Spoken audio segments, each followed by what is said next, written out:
Welcome to Access Television. I'm Gunnar O'Sullivan, and my special guest today is Gary Mcdermott. He is the Program Coordinator at Access Employment and Training. Welcome to the show, Gary. It's nice to have you here. Hi, Gunnar. Thanks. Yeah. So Access Training and Employment is located at 1607 East Hastings. Can you tell us more about what Access has to offer our community of First Nations people? Sure. Access is actually an acronym for Aboriginal Community Careers Employment Services Society. We've been around for about 20 years, working with the urban Aboriginal population here in Vancouver, in Metro Vancouver. We actually have 1607 is one of our offices, but we actually have an office kitty corner from Carnegie Centre, Employment Assistance Office. We have an office in Surrey, and we have an office in New Westminster. Beautiful. And our head office in West Van.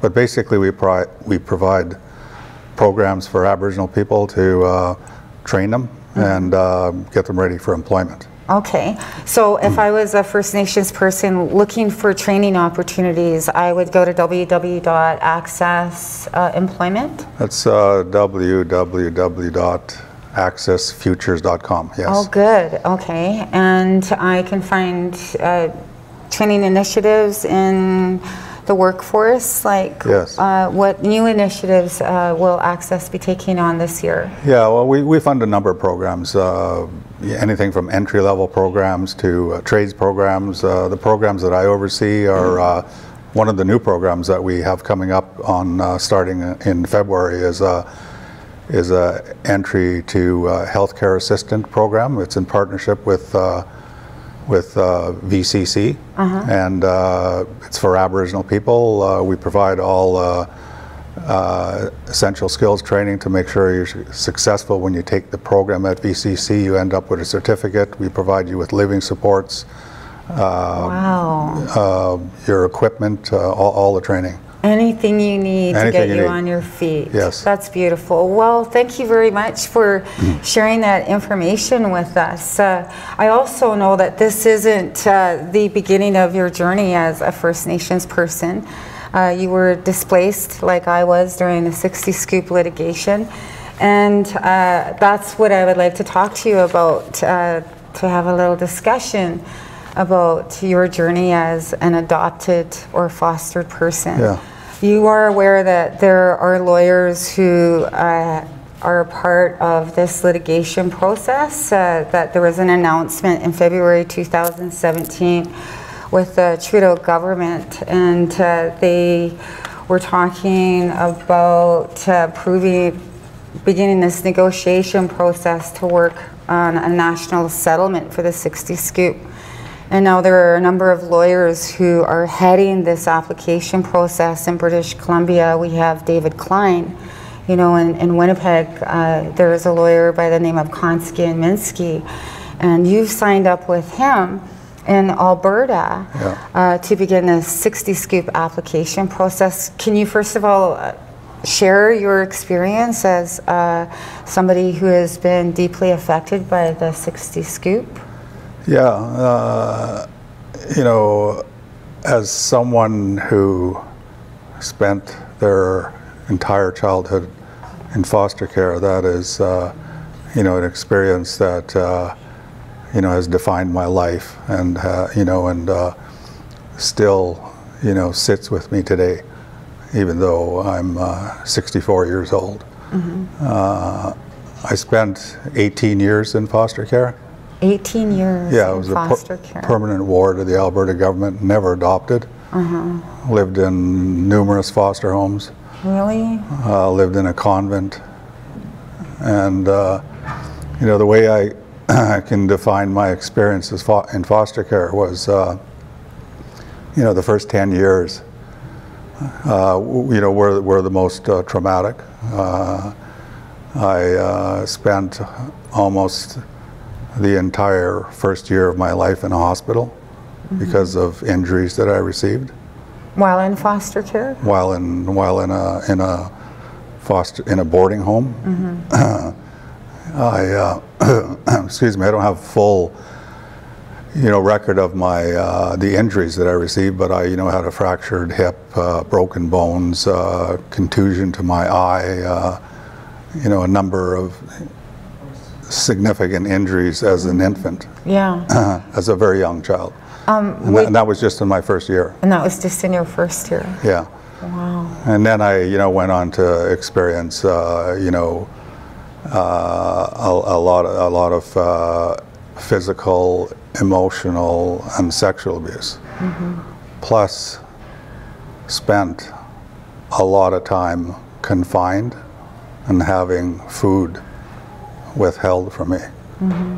And in spite of all of those experiences, and that was just the first 10 years of my life. Yeah. I think the thing that had the most lasting impression on me during that time was the amount of time that I spent alone.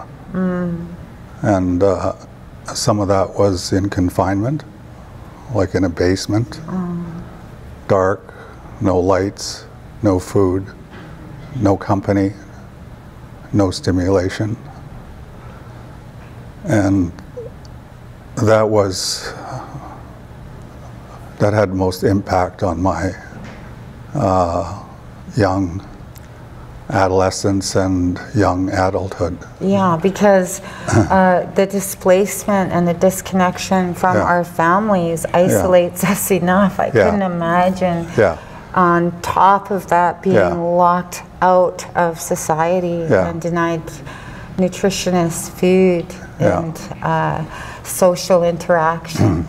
And then after I left foster care, after I basically survived that experience, I left foster care at the age of 18. 18. And that was in 1971.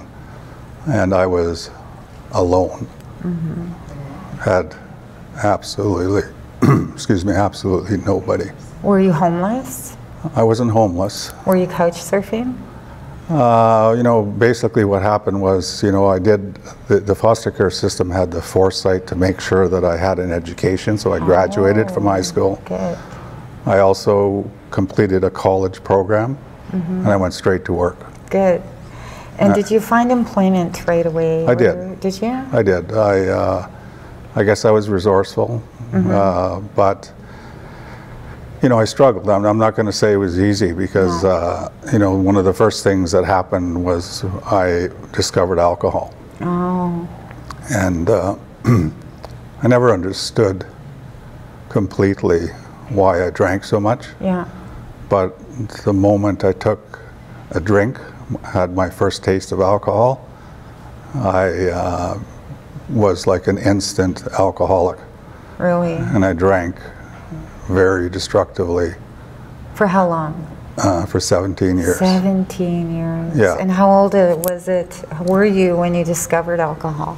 I was about 16 years old. And when did you finally, the light go on, and when did you finally say no to alcohol and take those steps? Well, a number of things happened. The most significant thing that happened was when I was 18, I basically made it my life's mission to find to find my mother. And so I started looking for her. And I couldn't find her. And so, I drank a lot and just tried to bury all that pain. Yeah. And I basically gave up. I realized I probably never going to find my mother. And then it was in 1980, it was 1981. I was 31 years old. Yeah.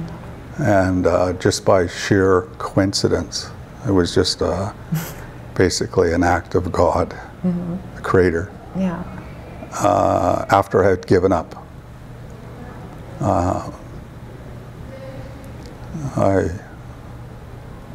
found my mother. Wow, amazing.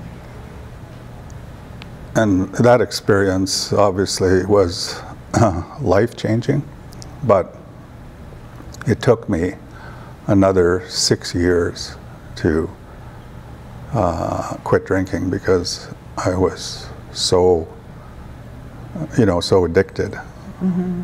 I couldn't process what all that meant. Yes. So eventually I was able to, quit by I got help, I saw a counselor, I went to AA, I went to treatment, and I was finally able to sober up. Yeah. At the age of 34. Yeah. So you've been sober for just, over half your life now. Over 30 years. Over 30 years. Yeah. And you are now engaged in this this 60 Scoop litigation. Now, when you look back at all of the trauma that you've been through, and some of the alcoholism and the healing journey that you've been through, is $25,000 to $50,000 enough, or does it matter or not to you? Well, the biggest thing for me has been that aloneness. I have felt so alone in my experience for much of my life. And it was only when I found sobriety and found my way back to the Aboriginal community and started talking to people that I realized that this didn't just happen to me. And what I see this settlement as is an acknowledgement of an experience of a whole generation of people. I grew up in Alberta, and Alberta was prospering while I was, suffering. Dying inside, bit by bit. Yeah. And nobody knew about it. So for you, it's about acknowledgement. It's not about the money. And I know that that is how many people view the 60 Scoop litigation process.